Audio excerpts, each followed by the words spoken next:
Buenas noches a todos. Un día más con ustedes, una noche más, una noche de misterios, una noche de pueblos abandonados, que es el tema de hoy. Porque vamos a hablar de eso, de pueblos abandonados, de misterios, de leyendas, de esas guías misteriosas de las que hay muchas, y con una de ellas, José Manuel García Bautista ha escrito el libro Guía Misteriosa de los Pueblos Abandonados, donde habla de esos testimonios, de esos pueblos que en algunos momentos se les pueden denominar pueblos de fantasmas, aunque serían fantasmagóricos solamente por el aspecto de que fueron abandonados sin que ocurriera ningún misterio en ellos, pero en otros sí. Así que vamos a hablar de eso, de Belchite, que va a salir, de las leyendas realizadas que confirman muchas veces hechos luctuosos que se dieron en esos pueblos abandonados, de esos secretos, de esos misterios, de esos pueblos abandonados que salen después con la sequía, y cuando se secan los pantanos, pues vienen a aflorar de nuevo esos pueblos y los secretos por los que fueron abandonados, de esos también fenómenos paranormales, de las leyendas locales, de lo que hoy se viene a llamar la explosión urbana o urbanita, que es aquellas personas que se dedican a ir a pueblos que fueron abandonados a ver qué encuentran. Esos pueblos abandonados que en muchos casos pues encierran, como digo, esas leyendas misteriosas. Eh, asociados a los pueblos abandonados, están los fenómenos paranormales en algunos casos, las psicofonías, los avistamientos ovnis, como digo, las leyendas de fantasmas, las leyendas de todo tipo que esos pueblos abandonados encierran, y de las que muchos parapsicólogos han hecho su modus vivendi, en el sentido de que ir a grabar psicofonías, como pasa en Belchite o pasa en otros pueblos, está a la orden del día si uno quiere grabar psicofonías, muchas veces de calidad. En otras son inventadas, pero en muchas son de calidad. Y tenemos con nosotros a Antonia Prada, que colabora con el programa, ya la han oído ustedes en otros programas, es colaboradora, se acerca al programa cuando le decimos, pues mira, hay un tema en concreto que es posible que entre dentro de los mitos y las leyendas, porque ella conoce mucho de esto. Eh, También ella, como periodista, pues sabe mucho, ha leído bastante y nos puede aportar ese granito de arena, ese grano importante sobre misterios y sobre las leyendas. Antonia, buenas noches. Buenas noches, Aníbal. Eh, tú, Pero el eh, experto eres tú, ¿eh? Yo experta no. Bueno, a mí me bueno, eh, tú conoces, porque has leído mucho y sabes, y además en tu forma de ser está esos detalles que a veces no todo el mundo, no todo el mundo nos fijamos cuando vamos a un pueblo, abandonado o no, y tienes una sensibilidad especial, que yo lo sé, en descubrirnos cosas. Ya en el viajero cuántico lo hemos visto en alguna ocasión. Y dentro de tu sensibilidad y dentro de lo que sabes, ¿qué opinas de los pueblos abandonados? Pues mira, bueno, la sensibilidad supongo que soy un poco brujilla gallega. Es una broma, ¿eh? Que no, los oyentes no se lo tomen al pie de la letra, es una broma. Y me fijo, sí, en los detalles, me gusta fotografiar los detalles y no me gustan las poses, me gusta coger cosas de la naturaleza, de las personas, de los objetos, detallitos pequeños que a veces pasan un poquito desapercibidos. Bueno, me preguntabas sobre los pueblos abandonados. Yo conozco muchísimos pueblos abandonados, Aníbal, porque en Galicia es una tierra de minifundios, una tierra de aldeas. Está surcada de pequeños pueblecitos, pequeñas aldeas de 3 o 4 casas, y a veces un poquito más, pero hay muchos, muchos pueblos abandonados y es una pena. Es una pena porque cuando un pueblo muere, mueren muchas cosas. Mueren los recuerdos, porque cuando esas personas que abandonaron, esos pueblos por sea buscando una vida mejor, Galicia, ya sabemos, Ujú, es una tierra de migrantes, no solo a Argentina, no solo a Europa, no solo a América, sino, hay una migración, ha habido siempre una migración interior muy fuerte del campo a la ciudad, y también de estos pequeños núcleos de población a otros un poco más grandes que a lo mejor están a medio kilómetro a uno, pero que por la razón que sea, emigran y emigraban y dejaban sus pueblos. Pues, como te decía, mueren los recuerdos, porque cuando esas personas ya fallecen, si sus descendientes no van allí, pues, todo el mundo se olvida de esos pueblos y mueren, las huertas, las tierras de labor que mientras estuvieron habitadas esos núcleos de población, esos pueblecitos, los vecinos, los propietarios,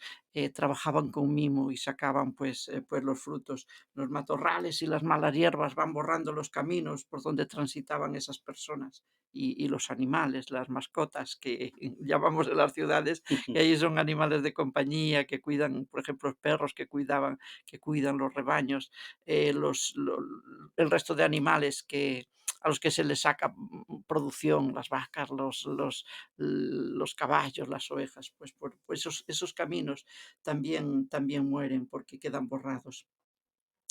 Y ahí donde vivieron esas personas, a pesar de que ya no viven, pues claro, quedan impregnadas, yo creo, las voces, las pasiones, los amores que hubo, las rencillas vecinales por las lindes. Esto en Galicia es muy común, por el agua, porque aunque en Galicia llueve mucho, hay zonas en las que no llueve tanto y yo he visto en mi pueblo matarse personas, por el agua, ¿no?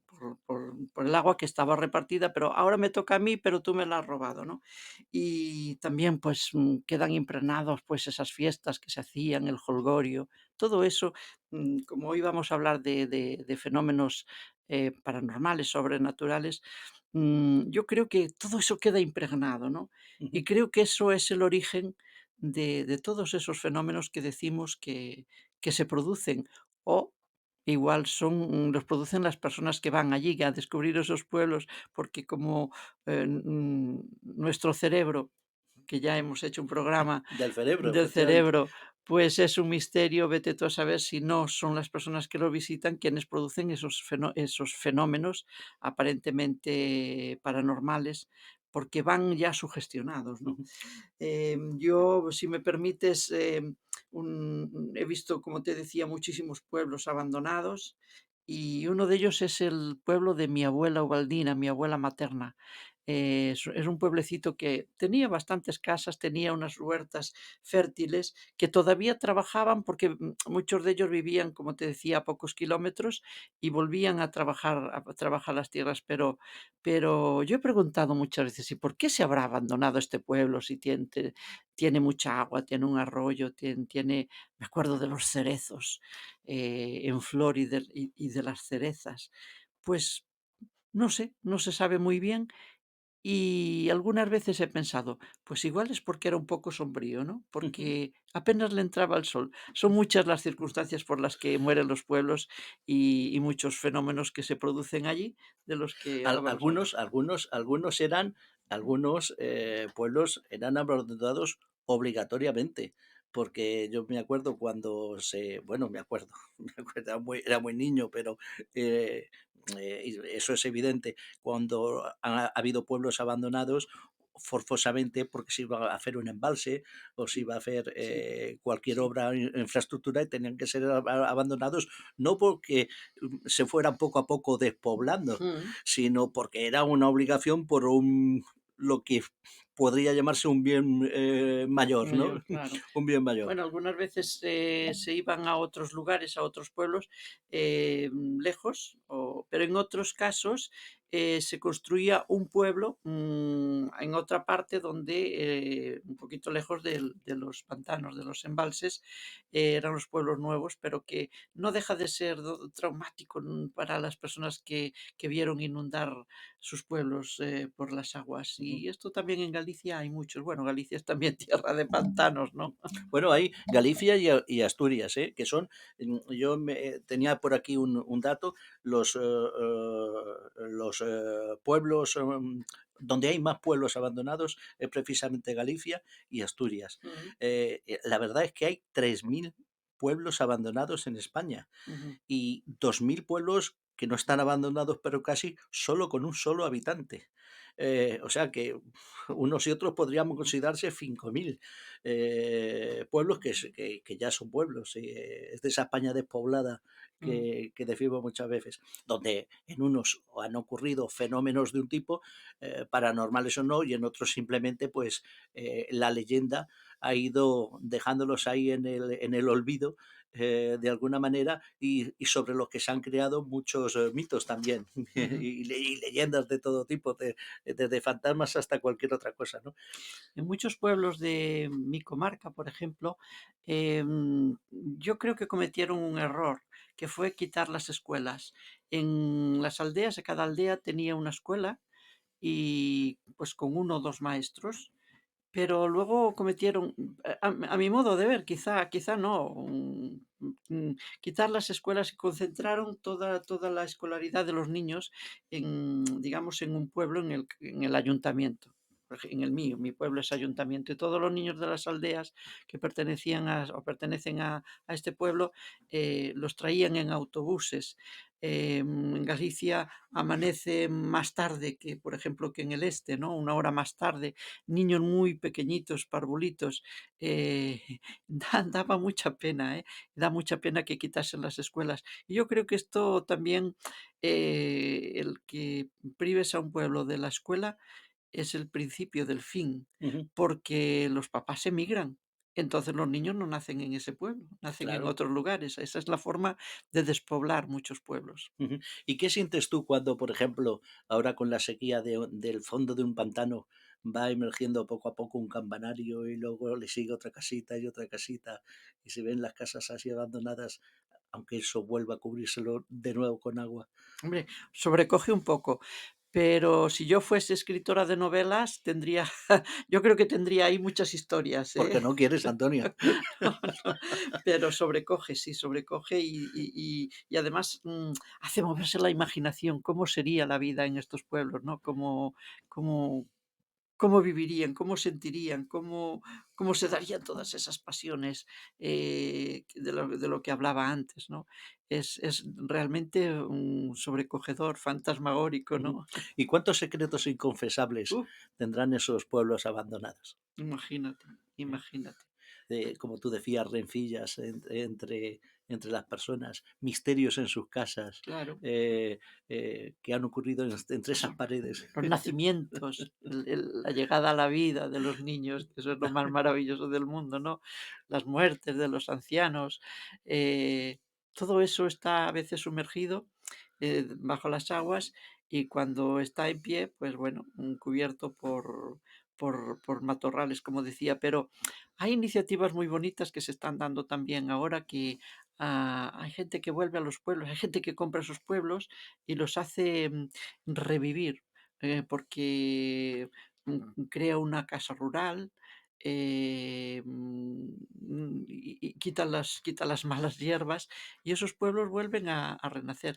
Hay también algunos pueblos que no han muerto, que eran muy pequeñitos y también habían tenido una fuerte migración, pero con estas iniciativas que hay de casas rurales, no solo de extranjeros que vienen y compran pueblos enteros, no, gente de aquí, descendientes de personas que se fueron, que emigraron a otros lugares, nietos o bisnietos, pues quieren volver a los pueblos de sus ancestros y se montan, pues eso, una casa rural o, o plantan unas viñas o se dedican a algunas otras labores, digamos que hacen revivir el campo y esto es precioso. A mí eso me apasiona, porque ya tengo una edad que si no ¿Te irías a un pueblo abandonado? ¿A un iría pueblo? quizá a un pueblo abandonado. El mío no está abandonado, Ah, afortunadamente, pero ha tenido una emigración muy fuerte, no solo en la época en que la gente se iba a Argentina, Suiza, etcétera, etcétera, sino a otros pueblos más grandes. A 7 kilómetros está la capital de la comarca y mucha gente del pueblo se va allí. Y hay un problema, que la gente no trabaja las huertas, y esto es otra equivocación, ¿pero eso porque pasa solo en Galicia o en más sitios? supongo que Ah, más sitios. Yo hablo de lo que más, de lo que más conozco, ¿no? Y te voy a decir una cosa, este año me parece que no ha nacido ningún niño no, allí en mi pues pueblo, con lo bueno. cual, y esto no pasa solo allí, sino que muchísimos pueblos del resto de Galicia y el del resto de España. Ujú, Es ujú, una pena, pero las circunstancias son las que son. La natalidad está baja, pues por muchas cosas. ujú. Me encanta oírte hablar. Siempre que puedas acercarte, te vamos a llamar, Antonia. Vas a estar con nosotros aportando, como decía, ese granito de arena, esa sensibilidad para el viajero cuántico. Tenemos muchísimos oyentes de Galicia. También los hay de otros puntos tan distantes como Chile, a los que le mandamos un saludo también. Y sin más preámbulos, nos vamos a acercar a esta entrevista con José Manuel García Bautista y vamos a hablar de su libro Pueblos Abandonados, Guía Misteriosa de los Pueblos Abandonados de la editorial Almofara y vamos a adentrarnos un poquito en esos pueblos de los que muchos hemos salido y luego nos hemos ido a otras ciudades, pero que siempre estarán en nuestra memoria.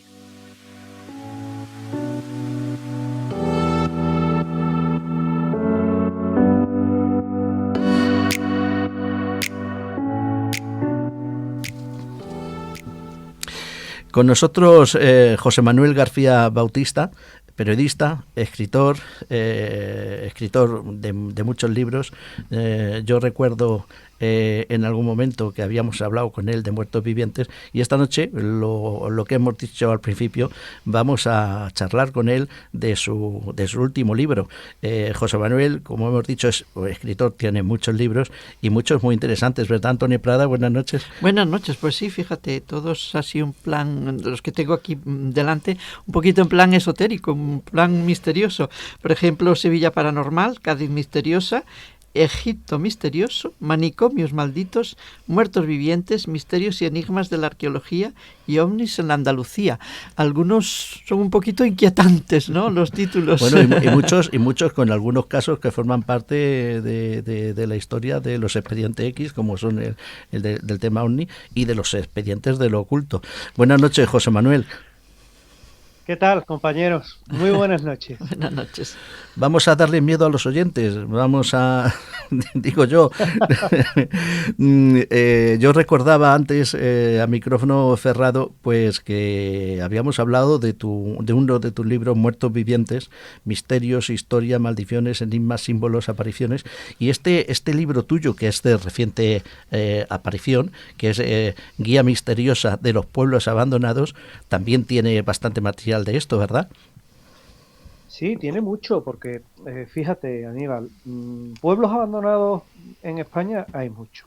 No solo son el centenar que yo recojo, ¿no? Uh-huh. Sino que son muchos los que hay. Yo, pues evidentemente, he recogido tan solo algunos de los que nos podemos encontrar en España, ¿no? Pero claro, tenían que tener una particularidad. No me valían cualquier de los muchos que, como te digo, porque en España no solo hay pueblos abandonados, hay pueblos, pedanías, hay aldeas, es decir, es muy amplio todo lo que nos podemos encontrar, ¿no? Uh-huh. Entonces, claro, como te comentaba, hay un momento en el que yo me restrinjo a escribir solamente aquellos que tienen un componente paranormal. Uh-huh. Es decir, que ha habido testigos que nos han hablado de casas encantadas, de apariciones, alguna leyenda de desaparición extraña. Todo eso es lo que vengo un poco a recoger dentro del libro, que indudablemente habrá más. Claro que sí, yo siempre digo que mis libros están abiertos, que mis libros, cuando yo lo escribo, pues siempre lo dejo pendiente de ampliaciones, de que los oyentes, en este caso de tu programa de radio, de tu podcast, de De lo las que es redes. el canal de YouTube, de lo que sea, ¿no? Ujú. Pues puedan decir, oye, pues yo conozco también una pedanía pequeñita que está abandonada y que cuentan cosas.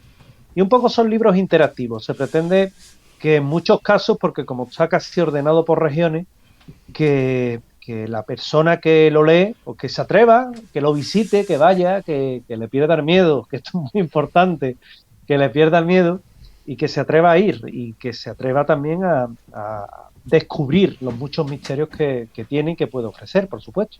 Y cada vez va a haber más pueblos abandonados teniendo en cuenta cómo está el tema. Lo digo por el tema de actualidad, ¿no? Que de cómo está el campo, ¿no? Que como a la gente no Sí, le es rentable eso es trabajar, así. pues acabarán abandonando y no tendremos para comer. Pero bueno, esa es otra historia. José Manuel, has nombrado las casas encantadas. Los que sean neófitos en el tema pueden pensar, uy, no sé, esto suena a cuento, ¿no? A los cuentos para niños, pero en realidad las casas encantadas no son precisamente para niños, teniendo en cuenta el tema que tú tratas. ¿Cuándo se considera que una casa está encantada? Bueno, una casa se considera que está encantada desde el mismo momento en el que el interior de ella se comienzan a producir fenómenos paranormales Uh-huh. que pueden ir y se pueden manifestar de diferentes formas, desde aquel que, en este caso, pues viene a ser simples ruidos, simples raps, que nosotros le llamamos en el argot del misterio, Uh-huh. hasta materialización de formas, de objetos, lo que se llama un aporte, poder ver sombras en casa o incluso una silueta de lo que puede ser una persona o incluso, ¿por qué no ver a una persona físicamente, pero que obviamente es imposible que esté en ese mismo lugar? Y también, bueno, la captación de psicofonías que en tantas ocasiones se nos ha reportado, ¿verdad? Uh-huh. Y que nos viene a hablar muy a las claras que son lugares que se les sigue la trayectoria a lo largo del tiempo, que se descarta en una investigación que se precie lo que es la sugestión, lo que es también las ganas de protagonismo de la persona que lo denuncia, Uh-huh. es decir, se va haciendo un filtro y después de una investigación de las personas competentes en esa materia, que son los investigadores, si se demuestra evidentemente que en el sitio pues efectivamente se están dando, se concurren todos los hechos que se han indicado, pues se puede considerar que la casa está encantada. Y estos raps, estas visiones, estas sombras que se pueden percibir, ¿es posible que las pueda percibir cualquier persona o para ello tiene que tener un don especial? Tiene que ser vidente. Tiene que ser vidente, tiene que tener una No, sensibilidad no. especial. Ahí está la gracia, ¿no? Porque lo puede ver cualquier persona. Evidentemente, una persona que está dotada de una cierta sensibilidad, pues evidentemente va a poder ver más que tú y que yo, por ejemplo. Bueno, en tu caso no lo sé porque no lo conozco, pero en mi caso seguramente que más que yo, seguro. No, aquí Pero, no hay ningún vidente, pues, José Manuel. pues entonces vamos a ver lo mismo, ¿no? Pero sí es verdad que hay ocasiones en las que uno tiene la ocasión de vivir esos fenómenos. Yo mismo, cuando he estado de investigación en pueblos abandonados, yo te puedo decir que el 80% de los pueblos que cito en el libro los he visitado, ¿no? Uh-huh.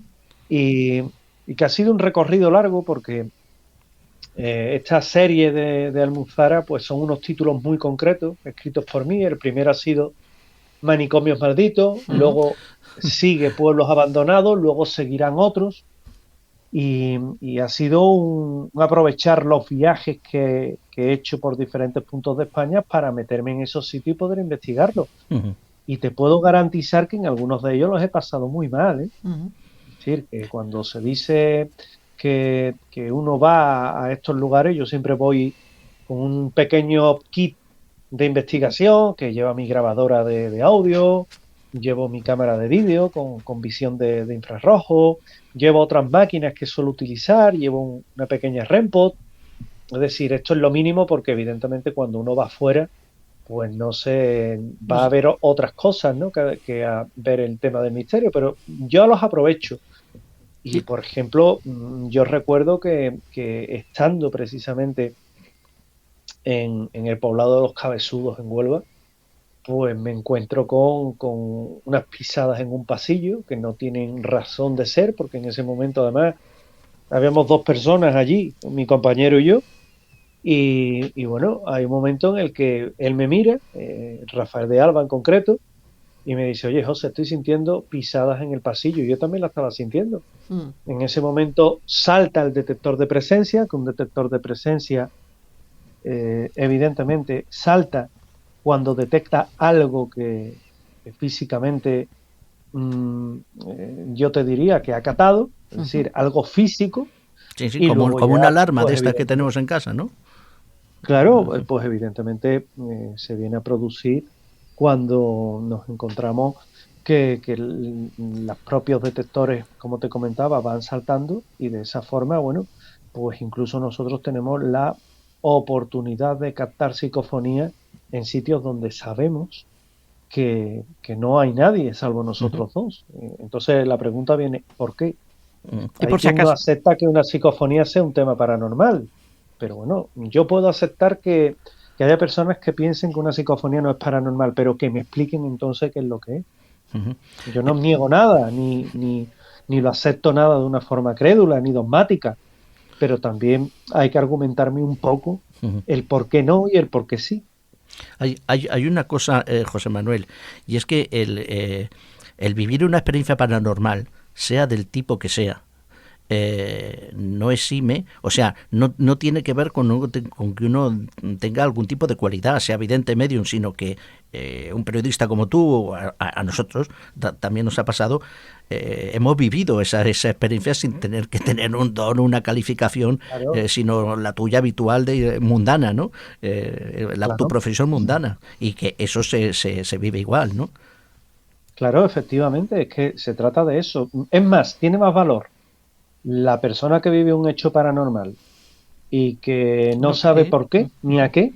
Es decir, tiene más valor aquella persona que sin ser medium, sin ser vidente, sin ser, tiene la capacidad de ver estas cosas, porque evidentemente le dota de una mayor credibilidad a la persona que evidentemente tiene una cierta sensibilidad y lo está viendo todo el día. Entre otras cosas porque el 95% de los videntes o de los sensitivos, no digo ya los sensitivos, los videntes, los medium, no lo son. Claro, es el problema, que tienes que saber muy bien filtrar. Yo no suelo, mira, yo en mis investigaciones no suelo trabajar con videntes, ni suelo trabajar con medium. Yo confío más en mis máquinas en los medium y en los videntes, porque entre otras cosas mis máquinas son objetivas, ¿sí? No están cargadas de subjetividad ninguna, ni son humanas. Un ser humano sí, evidentemente, que tengo personas que son medium y son sensibles, sí. Que ocasionalmente me lo llevo a sitios en los que se dice que está encantado y tienen la oportunidad de darme información que yo cuando voy a un lugar no les advierto de dónde vamos, simplemente se montan en el coche y nos vamos. Y a partir de ahí yo sé la historia, ellos no, como estoy seguro. Y cuando me van aportando datos que coinciden, oye, pues mira, la verdad es que uno tiene la ocasión de decir, pues esta persona tiene algo, pero eso es una raya en el agua, como se dice en Andalucía. Es decir, eso se acaba diluyendo. ¿Por qué? Porque de cada dos buenos que hay 100 malos. O 100 que, no te digo que entremos en el fraude, ¿no? Pero sí te digo que tienen otras motivaciones, que le echan mucha imaginación, que hacen lectura en frío. Es decir, con todo esto hay que tener cuidado, evidentemente, cuando estamos en un fenómeno o ante un fenómeno de este tipo. José Manuel, ¿y alguna vez te ha sorprendido alguno de estos, en tus visitas a estos pueblos, alguno de estos fenómenos solo o ya procuras ir acompañado? Siempre, por regla general, yo suelo ir acompañado a estos sitios. No te digo que no haya entrado muchos de ellos solo, que lo he hecho. Pero siempre va uno acompañado porque te puede pasar algo. Puedes tener un accidente, yo tengo una enfermedad crónica que bueno, hace que no deba de ir solo a determinados lugares Es precavido. y bueno, siempre es una forma de guardarte las espaldas. Conozco amigos míos que son diabéticos y se han ido solos muchas veces de investigación, y yo se lo he dicho, ¿no? Es una locura lo que has hecho. Claro. ¿Por qué? Porque te puede pasar algo y es la diferencia entre ir acompañado y que esa persona te proporcione la insulina o lo que sea, a ir solo y te quedas vendido. Es más, te puede sobrevenir hasta la muerte. Ujú. Entonces, sí es verdad, mira, en el Alamín, en Madrid, un sitio que además es fabuloso, me encanta, ¿no? Un poblado que hay abandonado, que yo te puedo decir que es uno de esos sitios, está muy cerquita, está en las proximidades de Navalcarnero, unos 30 kilómetros de Navalcarnero. Son 40 casas, pero 40 casas que está muy bien, ¿no? Ujú. Porque tiene su propia iglesia, tiene su escuela, tenía una peluquería, Ujú. aquello está absolutamente dejado.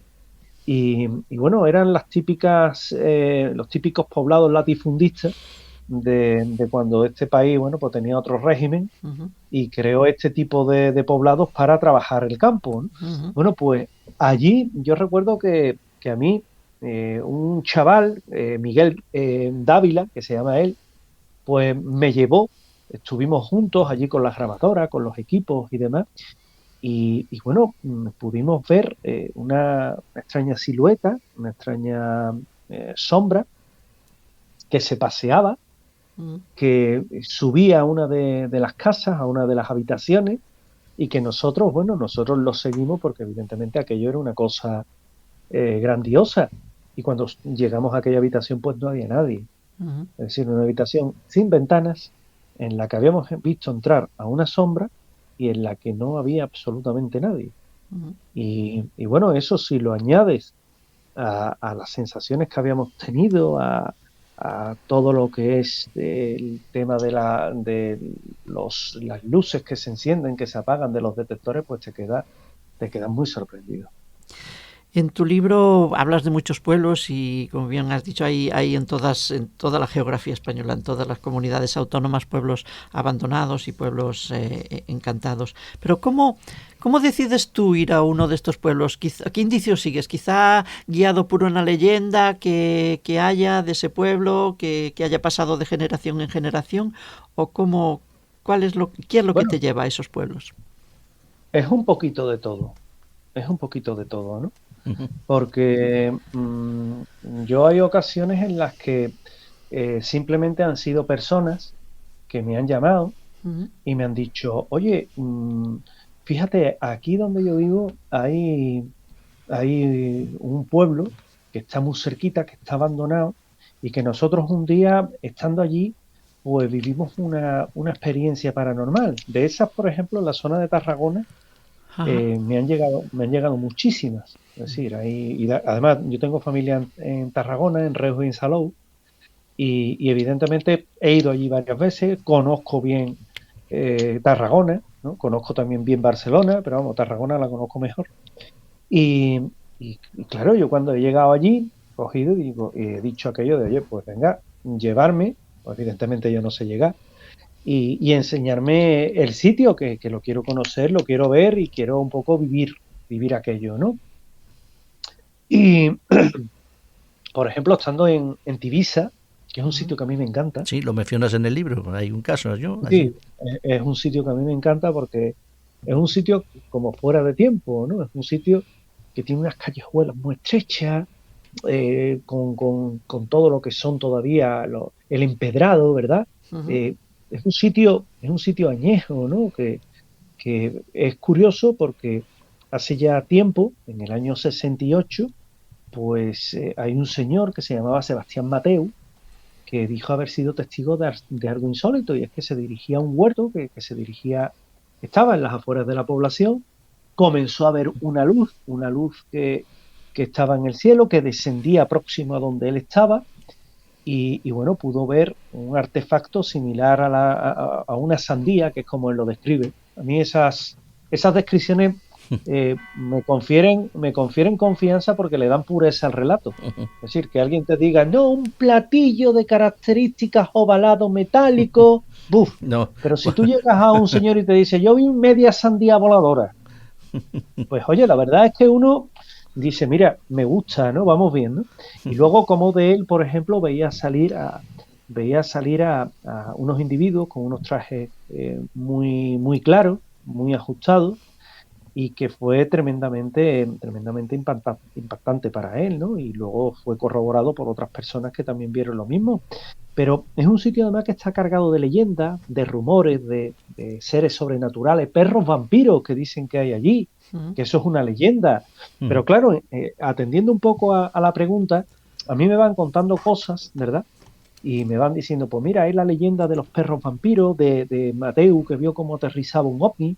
Y entonces tengo también unos buenos amigos allí en Tarragona, como son David y Germán Tenorio, que me cuentan más historias de luces populares, de luces extrañas en lo que es el pueblo.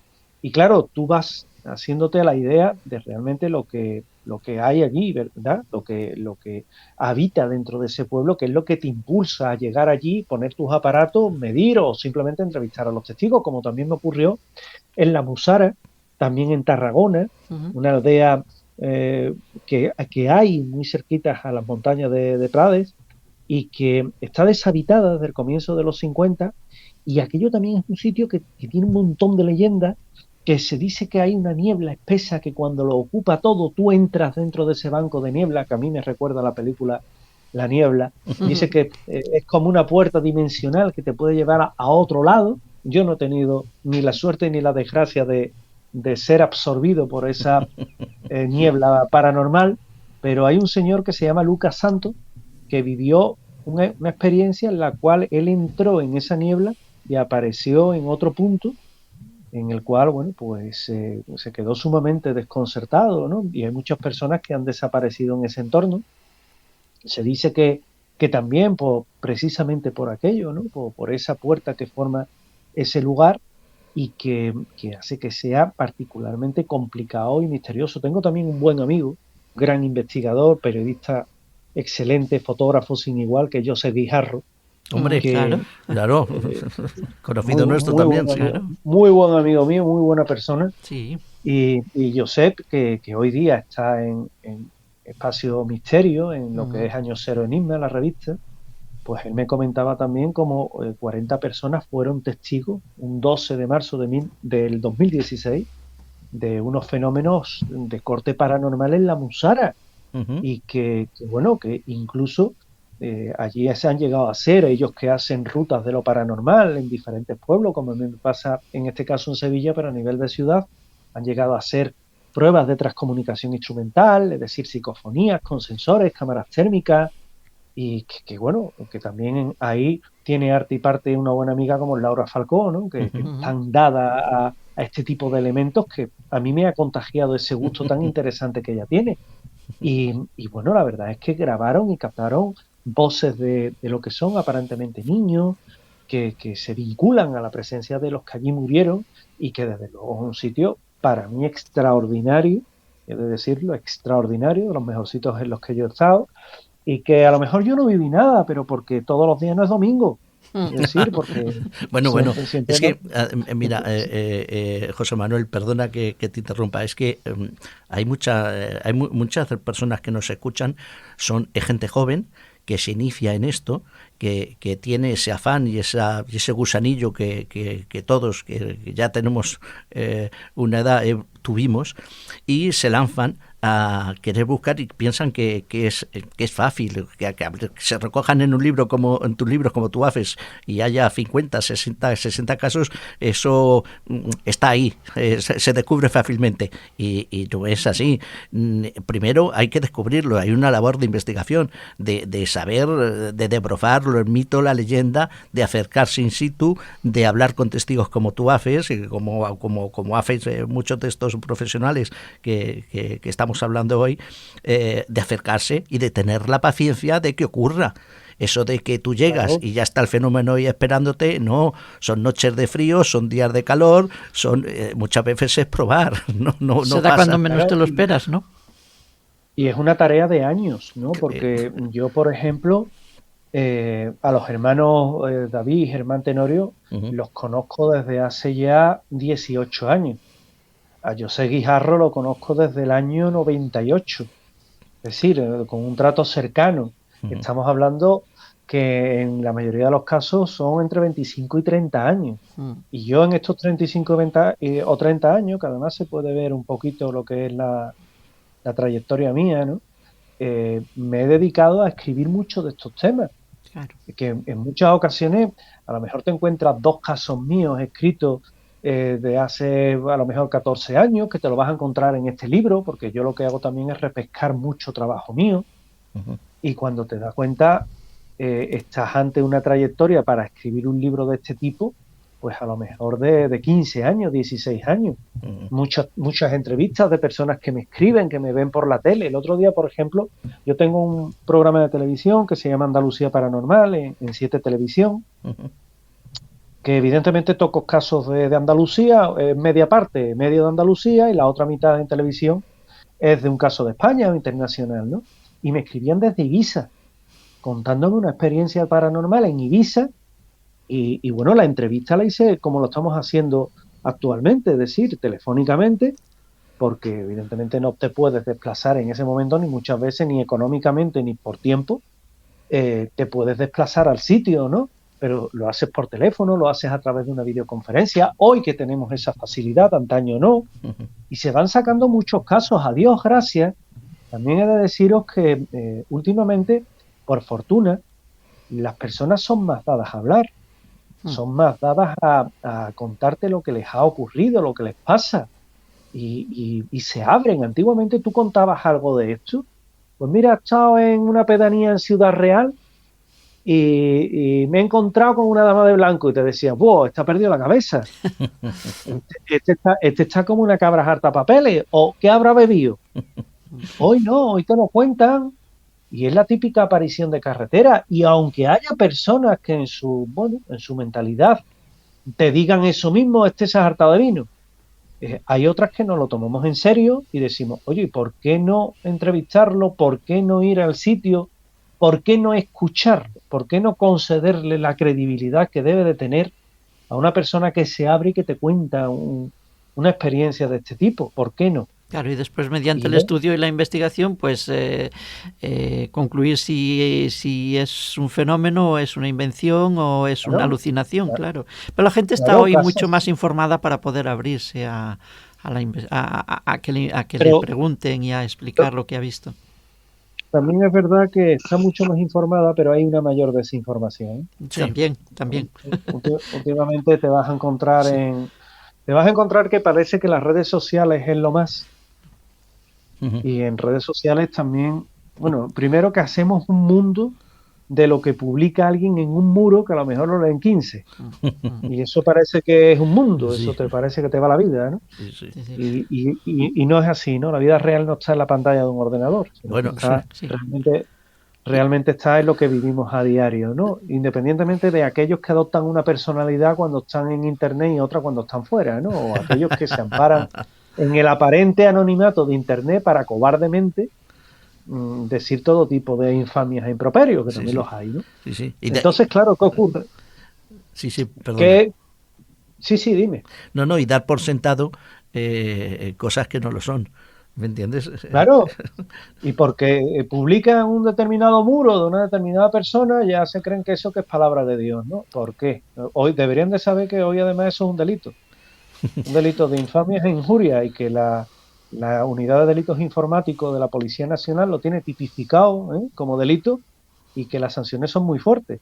Pero bueno, ¿qué os quiero decir con esto? ¿No? Que hay mucha información en internet, pero muchas veces no se aprovecha bien esa información. Yo en todos mis libros pongo mi correo electrónico al final, para quien quiera localizarme, pues que lo pueda hacer, me pueda escribir y me pueda contar su historia. Me contactan muchas personas a través de redes sociales. Yo pido un acercamiento más por otro método, porque por redes sociales te pueden contar cualquier cosa. Y sí es verdad que, ya te digo, hay mucho desconocimiento hoy día y mucha desinformación, por desgracia. Sí, efectivamente, es curioso que en la era de la información es también la era de la desinformación, paralelamente, como decías, pero claro, haciendo uso de ese derecho a la información que consagra la Constitución, todo el mundo informa, todo el mundo divulga, a veces erróneamente, y ahí está la labor de los periodistas serios de todos los campos, para informar y desmentir bulos, ¿no? Es una labor importante de los investigadores. José Manuel, una pregunta. En esos lugares donde han pasado cosas horripilantes, hechos horribles, pongo por ejemplo Belchite, que es el más recurrente, ¿no? Pero hay muchos. Está en el libro de él también. Muchos sí, claro. ¿Cómo no? Y muchos asesinatos, muchas venganzas y todo eso. ¿Es donde se dan más fenómenos paranormales o no tiene nada que ver? Puede darse en cualquier otro lado donde haya habido una vida de lo más plácido. Normalmente yo te diría que sí, en los sitios donde evidentemente hay una carga psíquica más alta o ha habido una mayor vinculación emocional, sentimental, sea el origen cual sea, normalmente evidentemente es un sitio en el que se ha producido pues un bombardeo masivo, como fue en el caso de Belchite, sin respetar la vida de mujeres, de niños, de nadie, pues evidentemente la carga va a ser mucho peor, mucho más alta. Y en esos sitios sí es verdad que tenemos registrado pues que hay una mayor incidencia de fenómenos extraños. Eso es innegable, es decir, eso no podemos, aunque queramos, no lo podemos negar porque es así, ¿no? Es una certeza matemática la que tenemos sobre ello. Entonces sí es verdad que en este tipo de lugares se producen ese tipo de hechos. En Belchite, por ejemplo, cuando uno va a Belchite Pueblo Viejo siempre, a mí es un sitio que me fascina, porque además ya no solo esos famosos estucas que grabó el picado de esos estucas Carlos Bogdanich, ¿no? Que siempre, yo creo que siempre hay que recordar a aquellas personas que han sido pioneros y que son pioneros en la investigación, y Carlos Bogdanich fue uno de ellos, ¿no? Que grabó aquellos impresionantes audios de esos picados de los estucas. Sino que también es verdad que cuando uno va, Belchite está muy cerquita de Zaragoza, Sí. está Belchite Pueblo Nuevo y Belchite Pueblo Viejo, no hay que confundirse. Y Belchite hoy día es una ruina andante, como yo suelo decir, porque el pueblo está en muy mal estado, ¿no? Sin embargo, fíjate que se hacen rutas por allí por la noche, que son muy interesantes y te cuentan la historia de la sombra que pulula por allí. Y que bueno, también, oye, también le dota de una idiosincrasia tan particular, ¿no? Que al fin y al cabo se trata de eso. Y cuando uno está allí y trata o se queda solo, yo me he quedado solo en Belchite, dentro de lo que era la vieja iglesia, y he tratado de captar sonidos. Sí es verdad que escuchas susurros, escuchas ruidos, como de otro tiempo. Y en tu foro interno, cuando estás allí solo, tienes tu grabadora, la tienes conectada, estás escuchando atentamente lo que pueda escuchar, lo que no, pues tienes la sensación de que estás acompañado, que evidentemente es una sensación, como sensación es subjetivo, pero sí es verdad que son lugares donde, por ejemplo, se ha producido un fusilamiento, ¿verdad? Que también los hubo tan en masa, en pueblos que a lo mejor, oye, pues hasta entonces no se ha descrito nada. Sevilla ha tenido, y en este caso, o ya sin Sevilla, me voy, por ejemplo, aquí a un particular Guernica o un particular Belchite que tenemos en Andalucía, que es la Sauceda, y en la Sauceda bombardearon el pueblo hasta dejarlo en los cimientos, vamos. Hoy día, cuando tú vas allí, que es un lugar protegido en este caso, y parte de la memoria histórica, pues cuando uno va allí y va a documentar un poco, hace un reportaje con todos los permisos y demás, y graba psicofonía o graba sonidos extraños, pues tienen la certeza que es indudablemente por esa impregnación que dicen los parapsicólogos, que son las emociones, las alegrías, las penas, la vida, la muerte, las risas, llantos de las personas que han vivido allí, que se han quedado allí, que perecieron allí y que ahora, ¿por qué no? Aunque yo estoy abierto a cualquier otra explicación, se están manifestando. ¿Por qué no? Ahora que has hablado de las emociones, a veces no solo es porque hayan pasado cosas horripilantes de muerte, a veces pienso en esos pueblos que han quedado sumergidos por la construcción de pantanos, ¿no? Yo recuerdo en una excursión que hicimos a Mequinenza, al lado del Ebro, que un pueblo minero, que nos contaba una señora, bueno, en realidad era la guía, cómo a ella le sobrevino ese hecho cuando era una niña y ver perecer su casa, las calles por donde había jugado, bajo las aguas, porque se hizo, claro, un cambio de pueblo también. Está el pueblo sumergido y el pueblo nuevo. Aquello le marcó para toda la vida. O sea que no es solo muertes, sino muertes de los pueblos, otro tipo de emociones y pienso yo en esas personas que ahora con las sequías ven emerger sus pueblos de debajo de las aguas, cómo pueden sentir, qué pueden sentir, cómo pueden vivir esos recuerdos, ¿no? No sé si ahí en este tipo de hechos también se pueden registrar fenómenos paranormales. Hombre, porque sí, y debajo del agua se registran igual. Ajá. O sea, cuando los pueblos afloran, estos, supongo que José Manuel me va a dar la razón, y debajo, o sea, si te sumerges con un equipo con una escafandra y tal, también ahí se dan fenómenos También pasan paranormales. cosas, ¿no? Corrígeme si me equivoco. También hay quien ha descrito fenómenos paranormales. A mí no me ha pasado, y yo soy un amante del submarinismo, pero no me ha pasado nunca. Pero sí es verdad que, por ejemplo, hay pueblos que son muy impresionantes, ¿no? Bueno, aquí nos recuerda esa iglesia de San Antonio Abad en La Muedra, bajo el embalse de Cuerda del Pozo, que es absolutamente impresionante, o la tragedia de que sufrieron otros puntos, o Ribadelago, ¿verdad? Que son otros lugares que, bueno, hay incluso películas que se han basado en esta, como Curos, ¿no? Que está en Netflix, y son lugares que sí, que evidentemente, bueno, pues te quedas muy sorprendido porque cuando baja el nivel del pantano, deja las casas al aire, ¿no? Y uno se da cuenta que ahí se ha vivido otro tipo de tragedia. Yo tengo algunos en el libro, en Ribadelago, por ejemplo, lo tengo, en Zamora, y a mí son historias que me fascinan, porque ya no es encontrarte con el misterio, ya no se trata de eso, ya se trata de encontrarte con una parte de la historia de España, con mayúsculas, Sí. y que no nos olvidemos que al fin y al cabo son historias que a mí particularmente me resultan muy asombrosas. Fíjate en Ribadelago, que fue el 9 de enero del 59, cuando fallecieron 144 personas cuando hubo una inundación por la rotura de la presa de Vega de Tera.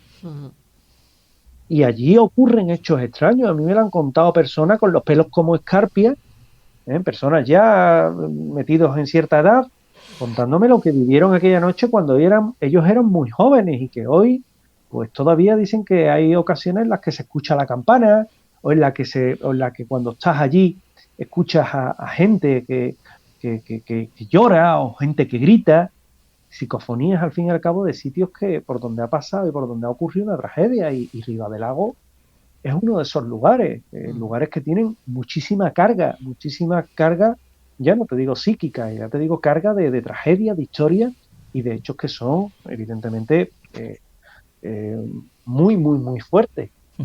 Yo quiero desmitificar otra cosa al hecho de lo que estáis hablando, Antonia y tú, y es el hecho de que el propio hecho paranormal no tiene por qué ocurrir. Yo se lo digo a mis alumnos de parapsicología continuamente, de noche. El show es otra historia, lo que queramos montar es otro. El hecho paranormal pasa a las 12 de un mediodía a plena luz, si tiene que darse, ¿no? José Claro. Manuel. Es curioso porque ahí me ha ocurrido, ¿no?, que a las 3 de la tarde nos han ocurrido hechos extraños. A las 3 de la tarde, que se dice pronto. Y tú dices, a las 3 de la tarde, pues tiene tela, ¿eh? Pues a las 3 de la tarde me ha ocurrido a mí, ¿sabes, no? Pero sí es verdad que a mí me llama mucho la atención. Y hay una ocasión, fíjate, que viví un hecho extraño en las que estando en una aldea abandonada en la Granadilla, en este caso en Granadilla, en Extremadura, en Cáceres, ahí, por ejemplo, pudimos escuchar risas de niños a las 3 de la tarde en un sitio en el que cuando nosotros llegamos estaba solamente nuestro coche y no había nadie más. Y había risas de niños. Y hay otras veces en las que hemos escuchado llantos de bebé. Y tú dices, anda ya, hombre, será un gato. Mire usted, yo tengo 3 gatos, que son mis 3 niños, mis 3 peluditos. ¿eh? Y yo sé mejor que nadie cómo maulla un gato y los sonidos que hace un gato, porque los escucho a diario.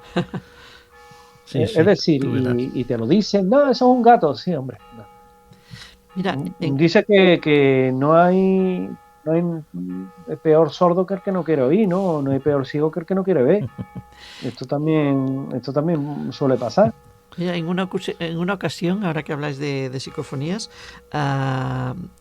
estuvimos, acudimos a escuchar a un gran escritor conocido de todos, Premio Planeta, a unas conferencias que daba en una biblioteca en el Hospital de Llobregat. Pues puedes decir el nombre. Tecla Sala, la biblioteca era Tecla Sala y quien el conferenciante era nuestro amigo era Javier Sierra, que además estaba atestada de público, como era de esperar, la biblioteca. Y le desmontaron todas las conferencias con las preguntas que le hacía. Él tenía preparada una serie de cosas y la gente le preguntaba sobre otras. Él encantado, porque es una persona además buena y encantadora. Y luego, bueno, nosotros grabamos esa conferencia, luego tuvo la gentileza de concedernos una entrevista en privado, que publicamos en nuestra revista, El Far. Y cuando fuimos a reproducir, a escuchar esa conferencia en casa, tranquilamente, oímos un canto de un niño o de una niña.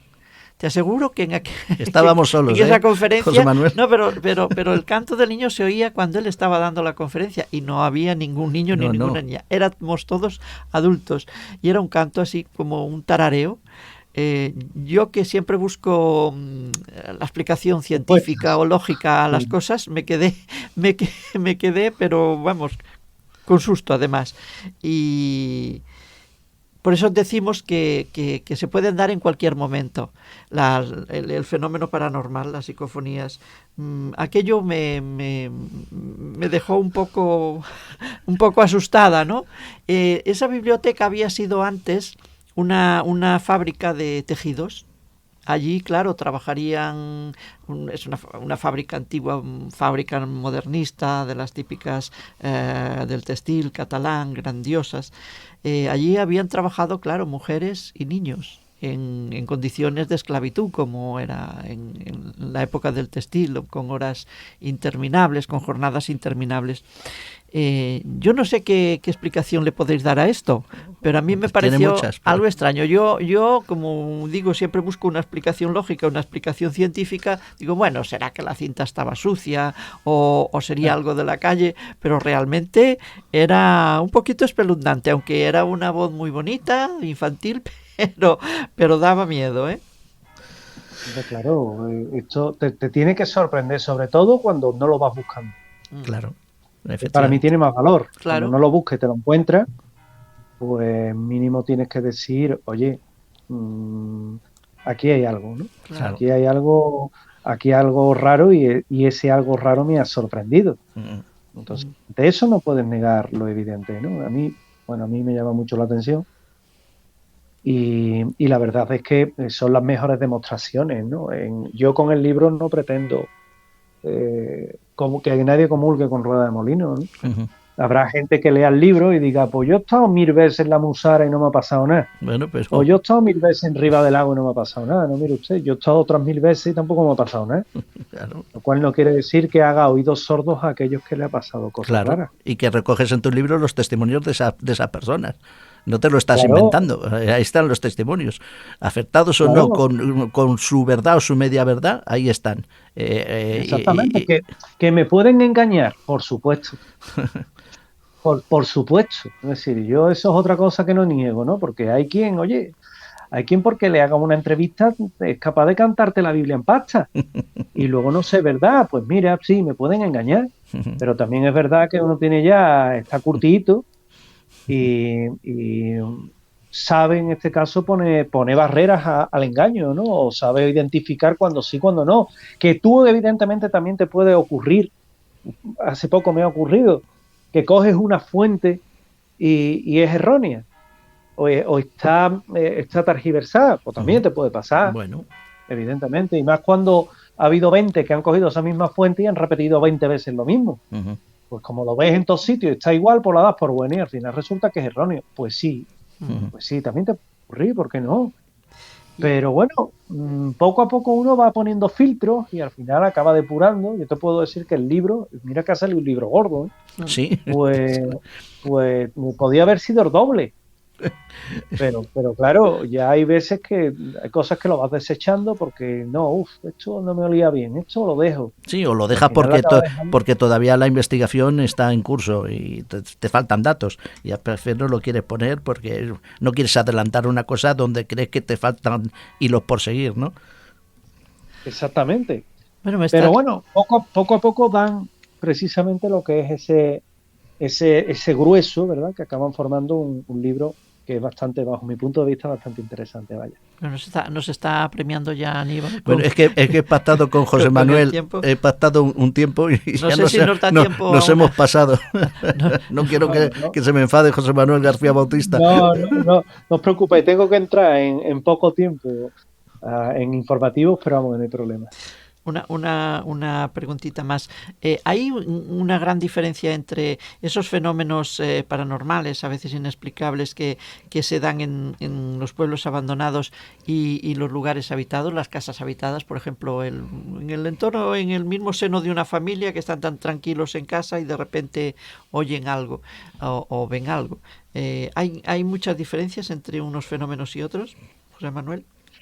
La verdad es que no, que tienen muchos puntos en común, muchas similitudes. Y al final es que los fenómenos paranormales responden a casi un estímulo, ¿no? Responde casi a una misma pauta, a una misma razón de ser. Uh-huh. Y, por ejemplo, el fenómeno psicofónico pues es igual casi en todo sitio. Y el fenómeno paranormal, cuando vemos una sombra o vemos una luminiscencia o hay niveles de termogénesis que son muy evidentes, pues se suelen dar casi igual en los sitios. Es decir, el fenómeno paranormal responde a un fenómeno óptico, físico, sonoro, que tiene unas pautas bastante delimitadas y que vienen a ser iguales en una casa abandonada o una casa habitada. Bueno, en la guía de misteriosa de los pueblos abandonados hay muchísimos pueblos, hemos nombrado solo algunos, pero hay muchos más. Yo les recomiendo a los oyentes que lean este libro porque es muy interesante. Y a ver si está su pueblo, el pueblo que han dejado en algún momento, bueno. y se enteran de cosas que no sabían, ¿no? Hay pueblos él ha dicho de Tarragona, los hay de Galicia, hay uno en concreto que ya no nos va a dar tiempo, creo, que hablar, que es, yo soy de Ciudad Real, yo soy de Valdepeñas, y hablas hay un caso de un pueblo en Ruidera, que es el que conozca la laguna de Ruidera ya sabe que están llenas de leyendas, de mitos, y tú recoges un caso de allí también, ¿verdad? Sí, además, bueno, Ciudad Real a mí me encanta, ¿eh? Porque es muy desconocida, fíjate.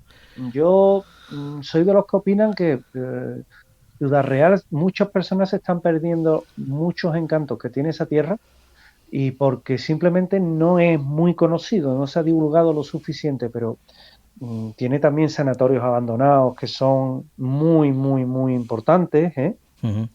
Creo que de allí es el sanatorio de la Atalaya. Sí. Te hablo ahora mismo de casi de pensando, pero el sanatorio de la Atalaya creo que es de allí. Si no es de allí, la Atalaya, poquito me va a faltar. Pero sí es verdad que bueno, te encuentras una serie de historias que son también muy interesantes y que a mí, la verdad, cuando he tenido en Ciudad Real está la Atalaya. Fíjate, hablando de memoria, pero oye, y a mí me resulta muy interesante y también muy desconocido. Por eso te comentaba que hay veces que hablamos de Cuenca, hablamos de Ciudad Real, hablamos de Albacete, y son sitios que, oye, que emanan un tremendo misterio y emanan una gran cantidad de hechos paranormales que simplemente nos tenemos que interesar un poquito por ellos para saber que hay, que existen y que se dan. No sé dónde, no recuerdo dónde sitúa Torcuato Luca de Tena el escenario, el sanatorio de los renglones torcidos. ¿Verdad? Es en Madrid, los renglones torcidos de Dios. No sé si existe realmente, pero si existe, o solo es ficción, si existe, realmente sería un lugar a investigar, ¿no? Hombre, y además que de los la que película le gusta. Está muy bien. Me gustó más en este caso me gustó más lo que fue el tema del libro. El sanatorio en concreto de los renglones torcidos de Dios, creo que está grabado en el sanatorio, en el hospital, o bueno, se dice que es el Hospital Psiquiátrico Nuestra Señora de las Fuentesillas, La película, en ¿no? Zamora, en la película, en Zamora. Y la verdad es que el sitio es impresionante. El sitio es un escenario que sí es natural, que es la antigua tabacalera de Tarragona, donde se grabó. Está grabado en Tarragona, en la antigua tabacalera. Y allí en la película lo que pasa es que dicen que es eso, el Hospital Psiquiátrico Nuestra Señora de las Fuentesillas en Zamora, pero fíjate qué curioso. Oye, ahora que habláis de películas, tú para cerrar el libro hablas de películas también, ¿verdad? Sí, totalmente. Yo siempre hablo de películas. Me ha A mí el cine resultado me curioso, encanta. digo, mira, habla de películas. A mí hay una serie de cosas que me gustan mucho, y el cine es una de ellas. Y bueno, si me tengo que quedar con alguna de las que pongo ahí, aparte del Pueblo de los Malditos y demás, yo me quedo con ¿Quién puede matar a un niño? De Narciso Ibáñez Serrador, de esa pareja que entra en aquel pueblo y está habitado por niños, y los niños son como para dejarlos solos, tenían más peligro que una piraña en un bidén. Sí. No son tan inocentes como Entonces, parecen. claro, me quedo con esa película de todas las que pongo en el libro y que recomiendo. Vaya. Esa es buena. Yo me quedo con la de la niebla, que la citas también al principio de tu final del libro, que creo que es la niebla. Ya hemos hablado y se dan muchos casos con esas nieblas que llegan de golpe, donde hay apariciones, donde hay fantamogénesis, donde hay sombras, donde hay y aunque en la película de la niebla no aparece así directamente eso es otro contexto, sí que con la niebla está muy presente. Mira, ya para cerrar si quieres, en esos pueblos malditos y no malditos, en esos pueblos encantados y no encantados, pero sí en los pueblos abandonados, que tú también citas en tu libro, ¿verdad?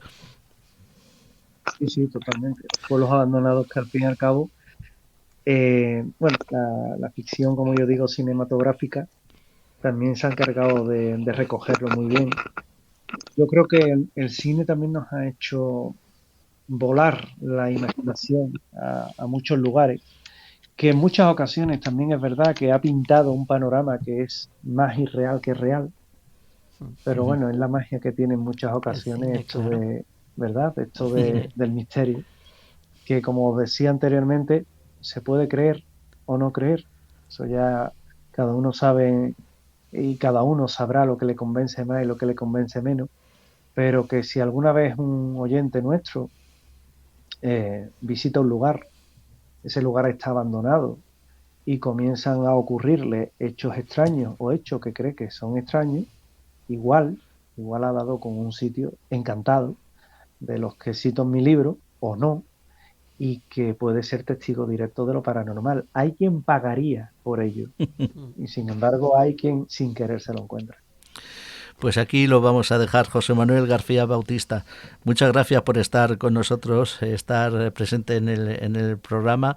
Gracias por tu tiempo, porque sé que justo aquí has dicho que te vas a los informativos, a televisión. Sí. Y sobre todo, gracias por tus libros, porque son muy especiales, son muy bonitos y están muy trabajados, como tú has dicho, trabajo de años. Y a seguir investigando, José Manuel. Pues sí, muchísimas gracias a vosotros por la deferencia y también por el cariño con el que siempre me tratáis. Muchísimas gracias. Gracias. Que vaya bien. Cuídate, compañero. Gracias, compañeros. Amigos, amigas, hasta aquí el viaje de hoy. Nos volvemos a ver en la próxima aventura del viajero cuántico. Gracias a todos por estar aquí.